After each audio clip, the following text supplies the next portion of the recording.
Party ఫిరాయింపుల మీద విచారణ చేసిన సుప్రీంకోర్టు కార్ పార్టీ తరపున వకీల్ సాబ్ వేసిన పిటిషన్ను చదివి విచారణ సురువు చేసిందట. షీ సర్కార్ ఏలుబడిలో ఉన్న అసెంబ్లీ స్పీకర్ గడ్డం ప్రసాద్ సార్ తరపున పోయిన వకీల్ సార్ను గట్టిగానే అడిగిందట.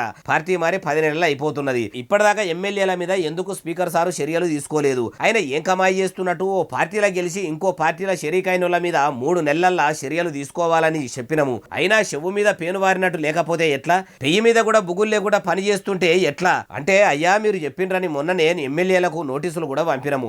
మాకు జరంత టైం కావాలి, అన్ని ముచ్చట్లు మీకు అర్థమయ్యేటట్టు చెప్తామని సర్కార్ తరపు న్యాయవాదానికి వచ్చిండట. మరి ఫిబ్రవరి 18 తారీఖు నాడు మళ్ళా విచారణ వరకు అన్ని ముచ్చట్లు చెప్పాలే, పార్టీ మారిన లీడర్ల మీద చర్యలు తీసుకోవాలని కోర్టు అన్నదట.